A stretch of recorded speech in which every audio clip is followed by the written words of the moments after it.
বিস্ফোরক মামলা সহ সকল মিথ্যা মামলায় যারা নিরপরাধ বিডিআর সদস্য আছেন তাদেরকে জামিনে মুক্তি দিতে হবে।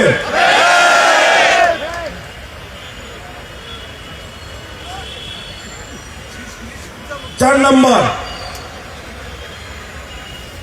নিরীহ বিডিআর সদস্যদের রিমান্ডের নামে নির্যাতনের ফলে মৃত্যুর সঠিক কারণ উদ্ঘাটন করে বিচার করতে হবে এবং মৃত বিডিআর সদস্যদের পরিবারকে ক্ষতিপূরণ সহ পুনর্বাসন করতে হবে। 5, প্রজ্ঞাপনের 2-1 ধারা বাতিল করে কমিশনকে স্বাধীনভাবে কাজ করার সুযোগ প্রদান করতে হবে।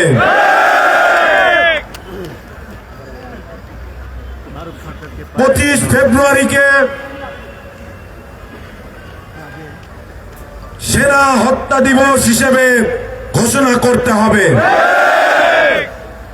এবং সর্বশেষ জুলাই বিপ্লবের ঘোষণাপত্রে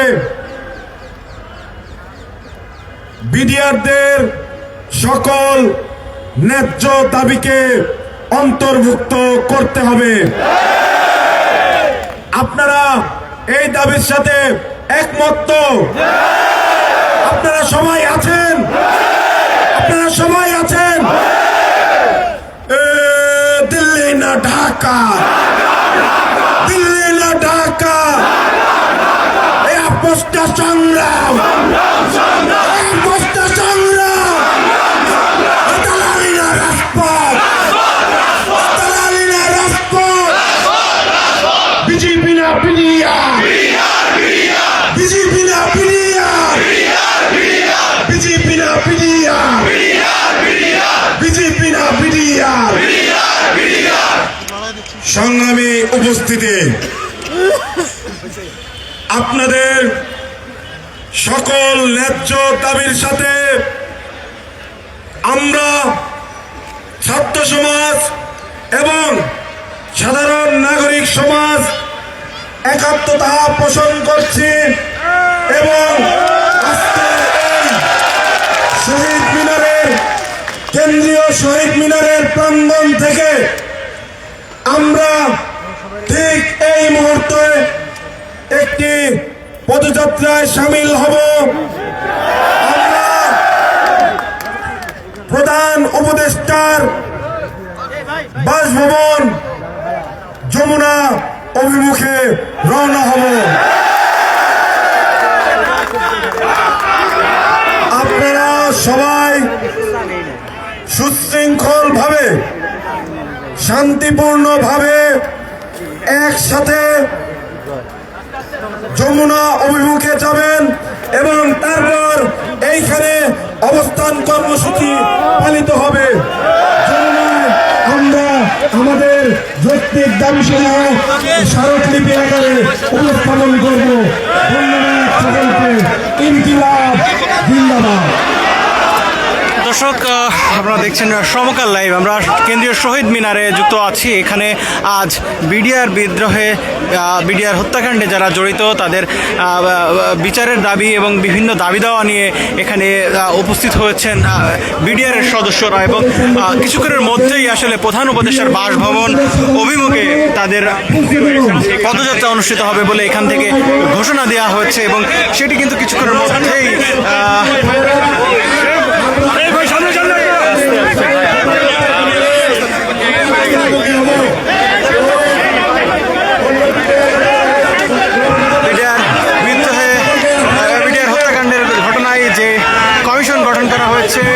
সেই কমিশনের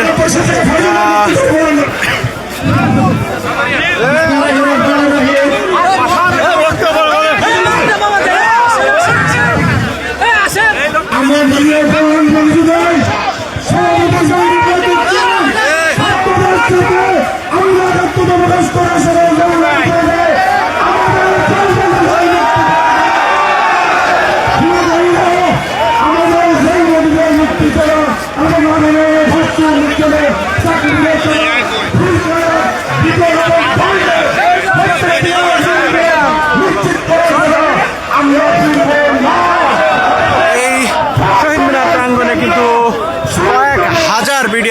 সদস্যরা এখানে উপস্থিত হয়েছেন।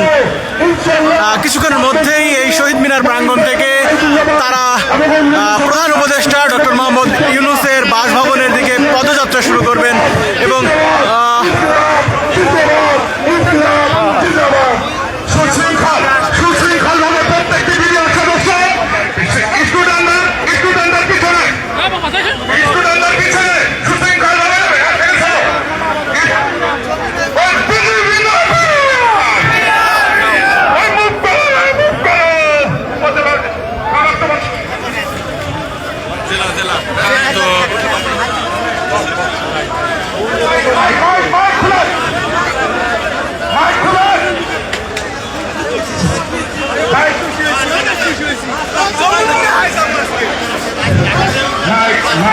ঢাকার বিভিন্ন স্থান থেকে ঢাকা সহ দেশের বিভিন্ন স্থান থেকে কিন্তু আজ যারা বিডিআরের সেই সময়ে চাকরিচ্যুত হয়েছিলেন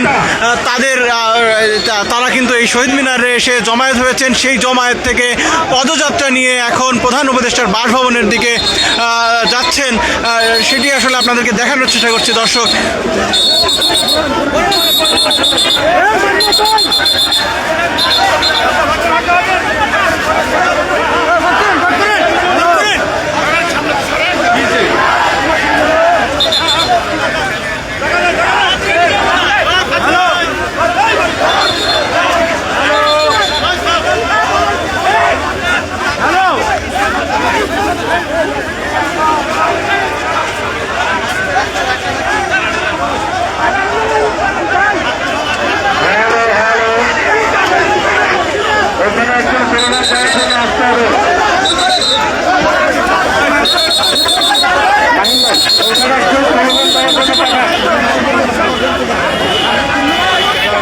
প্রধান উপদেষ্টার বাসভবনের দিকে কিন্তু পদযাত্রা শুরু হয়ে গিয়েছে দর্শক। আপনারা দেখছেন সমকাল লাইভ, আমরা যুক্ত আছি কেন্দ্রীয় শহীদ মিনার প্রাঙ্গণ থেকে। এই শহীদ মিনারে সকাল থেকেই কিন্তু দেশের বিভিন্ন প্রান্ত থেকে বিডিআরের যে সদস্যরা চাকরিচ্যুত হয়েছিলেন তারা কিন্তু এখানে উপস্থিত হয়েছিলেন। সেই সদস্যরাই এখন এই শহীদ মিনার প্রাঙ্গণ থেকে প্রধান উপদেষ্টার বাসভবনের দিকে পদযাত্রা নিয়ে অগ্রসর হচ্ছেন।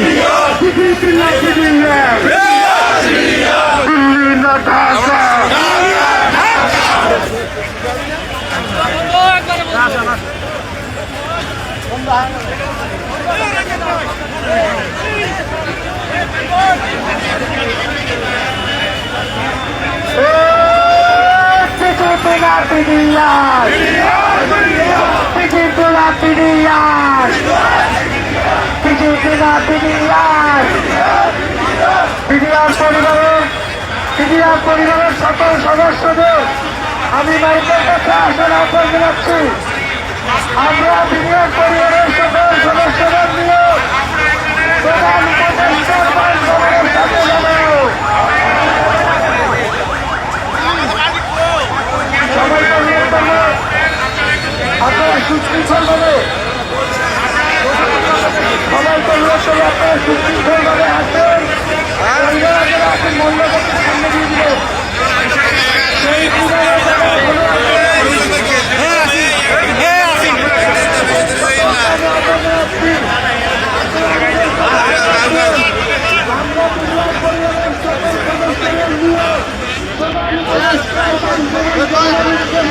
প্রধান উপদেষ্টার বাসভবন অভিমুখে তাদের পদযাত্রা ইতিমধ্যে শুরু হয়ে গেছে দর্শক। তেমনটি আপনাদেরকে দেখানোর চেষ্টা করছি। আপনারা দেখছেন সমকাল লাইভ, আমরা যুক্ত আছি কেন্দ্রীয় শহীদ মিনার থেকে। সবাইকে সামনে থাকতে হবে, কোনো কথা আছে মহিন ভাই যেখানে আছে বাকিদের নিয়ে সামনে থাকবেন। আমরা সবাই শৃঙ্খলা নিয়ে পেছনে থাকবো। আমরা সবাই একদিন সামনে নেওয়ার সুযোগ পাবো ইনশাআল্লাহ। আপনারা নিজেরা শৃঙ্খলা মেনটেন করুন। কিন্তু তাদের পূর্ব ঘোষিত কর্মসূচি হিসেবে চাকরিচ্যুত বিডিআর সদস্যরা কিন্তু এই শহীদ মিনার প্রাঙ্গণে গণজমায়েতের ডাক দেন এবং সেই গণজমায়েত থেকেই প্রধান উপদেষ্টার বাসভবন অভিমুখে পদযাত্রার ঘোষণা আসে এবং সেই পদযাত্রা কিন্তু ইতিমধ্যে শুরু হয়ে গেছে।